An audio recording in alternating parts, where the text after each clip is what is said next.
Tell you, the Mets look good. You know what I love? We're going to actually get to the trade deadline stuff. What I love about what the Mets have done is that they've shown a tenacity. Yep. And they showed a focus, a resilience that they've really shown all year. But you sweep the Yankees and the fanfare that came with that, right? Then you have an off day. You fly down to Miami. There's nobody in the building. Easy to get lost in the palm trees, right? Nope, they sweep them. And now you got 3 winnable games at Washington. You got Scherzer, you got DeGrom, you got Bassett lined up, and then you got the Braves coming in for 5 at City. So that's the Mets angle. Yankees obviously played pretty well over the weekend, but there is now a blossoming issue, all right? And it's interesting because Tiki doesn't seem to think it's as big a deal as I do. Mm-hmm. Yankees need to trade for a closer here. Come on. I mean, I get where Clay Holmes has been the last month. If you look at it in aggregate, let's take the whole thing. It's 7 ERA. He's been a couple of blown saves, gave up 7 runs in 2 of those games. But if I take away those 2 games, including yesterday and then early mid-July when Cincinnati Reds, he gave up 4 runs in that game. If you take away those 2 games, he hasn't allowed an earned run in July. And so I get what you're saying. I understand that it feels worrisome if Clay Holmes is your closer because of his blown saves now hitting his 3rd one of the season. But he's also still learning how to be a closer. Mm-hmm. And this is not a learn on the job type of team. This is true, but this is the reality of the situation that he finds himself in, and he's learning how to be a closer and down the stretch. That is on the second half of the Major League Baseball season, and so. Yeah, am I concerned? Slightly, but am I worried about it? No, I'm not, because he's been so elite, and I think eventually he refines his form from early in the season. I hope that you're right, but here's why I'm much less enthused about the prospects of finishing the year with him as the guy, okay? Number one, where's the track record? Where's the track record? There isn't one. Exactly. Not as a closer. Well, that's the whole point. I mean, he's had I don't want to say a middling existence for the most part up until coming here, but rather nondescript with the Pirates. And I like him, but that sinker's erratic, man. And he's even talked about it being a field pitch. It's a field pitch. And he had no feel yesterday. And, I'm just not that willing taking a chance having this guy come in with in high leverage spots in October, let alone down the stretch here. Again, I like him. You gave out some stats. I'm going to give you some stats to fit my position, all right? The first 30 games, his ERA was 0.28. He was incredible. Yep. 3 walks, 33 whiffs, unhittable, right? The last 14, extrapolate how you want, but the last 14 games, his ERA is 5.5 almost, all right? He's walked 10. He's struck out 15. He's hit 3 guys, and he's blown 3 saves. Now, you throw in the mess that is Chapman. Britton, by the way, is starting to come back and throw. I'm not saying you need to give up everything, like you would for Soto, for Ohtani, or like Seattle chose to do for Castillo, which we'll get to in a moment. I'm worried about the back end of the bullpen. I am. I'm just worried about a guy who hasn't done it before. Yeah, especially with Michael King down. With Michael King out for the season, that worries me. And Aroldis Chapman being, whatever Aroldis Chapman is for the New York Yankees, which is a big question mark, basically, in of itself. We've asked that before. We haven't really had to worry about it because Chapman he was injured. He was on the IL for a little bit. Now he came back, and now he's been put in. Coffee went down the wrong pipe. Help. this middle reliever role. Help. You good? Yeah, you're good. I don't know. You'll eventually be good. It's so hot that I didn't really want to take a sip. And I did. Why did you? I don't know, because I want some coffee. I wasn't really committed to the sip. It was like a half-ass sip. Yeah, and it trickled down the wrong pipe. Yeah, you put it in your mouth, and you're like, I don't actually want to swallow this. Yes. But listen, I do think there are a lot of Yankee fans who are pissed off at Cashman from Castillo. Now, when I saw this, I'm like, oh, wow. All right, they didn't get him. Okay.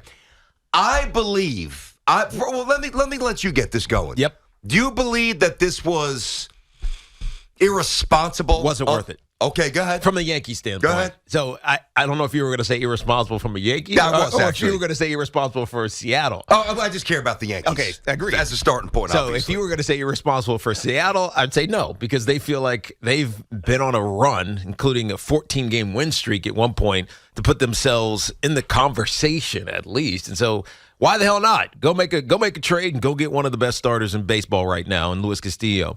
But it wasn't worth it for the Yankees to do the same thing. I mean, think about the conversations we were having around Juan Soto. Now, Juan Soto is 23. We all know the statistics. We all know where he's projected to go. We were talking about, hey, maybe 3 or 4 prospects for Juan Soto and, some cash considerations. That's what the Seattle Mariners gave up for Luis Castillo. Correct. So if we thought that's what Juan Soto was worth and the Mariners gave that for Castillo, then it wasn't worth it for the Yankees to give that, knowing that they might be looking to do something else as well. I agree with you. I don't know that every Yankee fan agrees with you, but I do agree with that, Teak. It's 10:08 on the Fan. 877-337-6666 is our number. Obviously, I hope you guys had an awesome weekend. Mets are rolling, Yanks handle biz, and it's going to be a fun week with the deadline tomorrow. The Jets and the Giants start hitting each other. Pads are on. We'll do our two-a-days later at 11:40 every day up to the start of the season. We'll get to Deshaun Watson as well, and we do it inside of our Town Fair Tower studio. Our friends at Town Fair remind you that at Town Fair you always get the guaranteed lowest price on name brand tires from Connecticut to Maine. Nobody beats Town Fair Tire. Nobody. Here's why it's totally different from Seattle's point of view in the Yankees. Seattle has not made the playoffs since 2001. That's right. It's the longest playoff drought in baseball, all right? So you look at this now. If it was the old format and it was a one-and-done wild card, that's a little too random for me. But as we know, it's changed. Top 2 seeds get a bye, and then the other teams play best of 3 first round.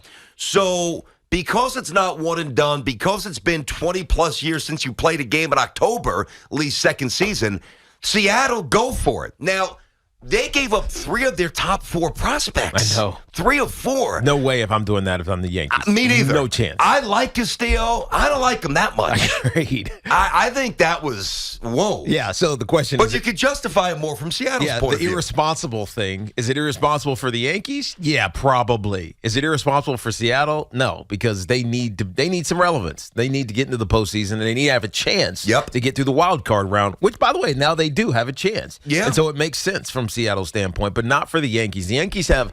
But Yankee fans were pissed over the weekend. Yeah, I get it. But that's what you get with Cashman. Yeah. You're going to get that reaction with Yankee fans. Been a while since a championship, Well, I Deke. mean, it also feels like that's who you were competing against. So let's put it blank canvas. You got Luis Castillo sitting in the middle. You got the Seattle Mariners and the New York Yankees. Who's getting him? 9 out of 10 times, who's getting Luis Castillo? It's the New York Yankees. It shouldn't even be a competition. But the problem, I think, from a Yankee fan standpoint, is Luis Castillo was somewhat of a luxury that the Yankees needed. They need what we now are identifying and what we started the show with because of the Michael King injury, because Aroldis Chapman is a shell of who he once was, because Clay Holmes is now coming to the realization that it's hard to be a closer down the stretch in Major League Baseball. The Yankees' actual issue is the bullpen. It's not a starting pitcher. Now, could they use another one? They still might get one. True. They still might get but one. could they use one? Of Sure. course. But the more pressing issue is likely a closer. Listen, Teak, I mean, we're at a point now, the Yankees have, and Mets. Not that I'm overly worried about Clay Holmes. Just saying. I got you. But we're a little less than 2 days away from, getting finality in terms of roster and how these teams are moving forward, right? So we don't know yet about, from a Yankees point of view, Stanton's health, the rotation in terms of the back end. Hell, even the front end. Not everybody's totally enamored with Garrett Cole. I mean, in terms of, is he bringing the A-plus game when you need it? He didn't last year. No, he didn't. Okay, so those are questions. What I don't think is acceptable under any level is to go into this season with a closer that you don't trust. And I know there were a few shaky performances before yesterday with Clay. A couple. Not many, a couple, right? There was a little bit of a drop-off after a great start. We was unhittable. But the guy that I saw yesterday who had no command now is starting to hit batters, and that sinker's missing by a half a foot. Like, to me, that's worrisome. Yeah. And if you tell me right now, closer, starter, I'd probably still say both. But I'm not comfortable with Holmes right now. Yeah, I mean, there's no track record. I'm more. There's not a track record. I hear you, but I'm more comfortable because of what I know he can be, unless he's hurt, which I don't think he is, but maybe. I don't know. You don't know because he did lack command on a lot of what he was throwing out there and gave up his first home run of the season, so things are a little bit off. I would likely say bullpen, maybe not necessarily closer, but definitely bullpen, even though Garrett Cole is scaring the hell out of me in July. Okay. All right. Let's get to you guys. I know you have a lot to say over the weekend, and I would add this, too, with Castillo. As much as I'm okay with the Yankees not giving up everything Seattle gave up to get him, if the Astros got him, it's a different conversation. No, if we're sitting here today and the Astros gave up prospects and they got Castillo, the conversation's totally different. You know what? Seattle, have a little fun. I'm not really worried about you guys. Richie's in Queens. What's happening, Rich? How are you today, Rich? Hey, good. Hey, boys. Yeah, a couple real quick on the Watson thing. I know you're not discussing it, but the what? He has Deshaun the Watson. deal. Yeah. We're gonna get to that. No, later. we're gonna get to it. Yeah, he's after first six. We'll get to it. I just think that he's thrilled to get 6. Yeah, we'll get to Watson later. Let's stick with the baseball out of the shoot. Go ahead, Rich. Yeah, but the thing too, like all of a sudden, you guys are talking about getting a closer. I mean, all of a sudden, you're going to get a top closer. This guy Holmes was invincible, 94% of his saves. Other than Diaz, everybody's blown saves. So I would not get a little nervous about the Holmes. I know he doesn't have a track record. Mm-hmm. I love his stuff. I think you definitely could live with Holmes. And the other thing too. By the way, Rich, did you watch him pitch yesterday? I'm just curious. Did you watch the game? Yes, I did. Okay. But it's one game. Okay. Well, it's not though. Actually, the last 14 games, his ERA is 5.27, and he's blown 3 saves. Yeah, I'm just saying. Are you going to get a top guy and a top closer at this point in time? Who's available? Well, the guy from the Rockies. Now, listen, you're not going to get an A+ closer. If you can get a B-level closer, and listen, just in case Holmes falters, at least to have an option. King is hurt, and Chapman's a disaster. Now, maybe Britton's the guy, Teak. Yeah, maybe. Maybe he comes back healthy. When was the last time he pitched? That's the problem. He just started throwing. I know, but I hear you. In a real game. I hear you. I would not object to getting another guy, but I wouldn't give up on Holmes as a closer. The other thing, you listen to Heyman, you listen to Rosenthal. Who came up, had an inkling that Castillo was going to go to Seattle? It's amazing. That's why I have no credence with, when things come up at the last minute, and all of a sudden, wow, this guy went to this team. Castillo going to Seattle is a great move because, again, you don't know what you're going to be in 3 years. They've been there in 20 years. Yeah. So they're pushing it. They want to get, they want to get relevant again. And real quick, the guys were talking about maybe the Giants. I'm a big Giant fan. We got to give up. Their season is pretty much done. Oh, come on. Don would be a good. Oh, it's bad. We have no hitting at all. Yeah. They're atrocious. Really, really bad. But they're that one team. He's not talking about the New York Giants, Pete. He's talking about the San Francisco Giants. San Francisco Giants, he's a Giants fan. Richie calls a lot. Giants fans got to be frustrated because they're in the same spot as we've talked about a little bit with the Red Sox. They're kind of in like no man's land. Yeah, last year really fooled them. That was a ridiculous amount of overachievement. That team was not anywhere near the way they performed. Exactly. And so this year, they feel like they should be there still, yes. But they're actually not. They're in no man's land. So the decision is, do we buy or do we sell right now? Mm-hmm. Let's go down to Tampa. Rick's a big Yankee guy. Well, what he thinks about the closer. Rick, what's happening, Ricky? How are you? Well, I'm glad you specified. How you doing, by the way? Good. What's up, Rick? That Chapman is not the answer. So, BT, I know you're not saying that because I heard that on the radio, I think yesterday. So, or even through the Yankees saying, Chappie's getting his way back to where he was. No, he's not. He's not an answer in no shape or form or anything. But Holmes, and I said that the last 3 days I've been very, very disappointed with the Yankees pitching.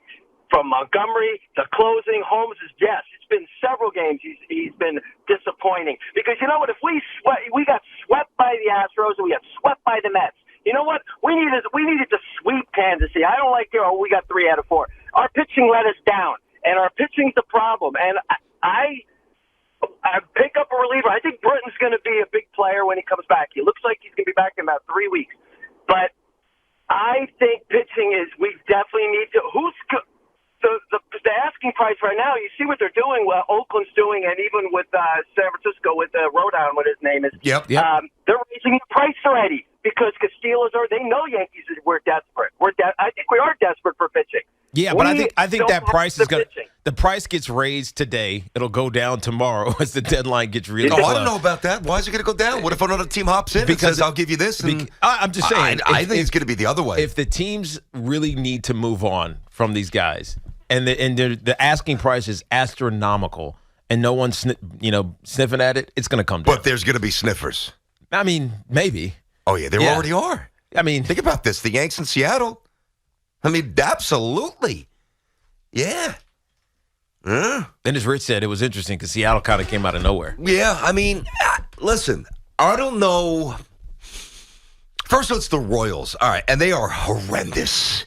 And that team is just, they are trash. So you don't want to take it too lightly when you win 3 out of 4. No. But you also don't want to overstate it.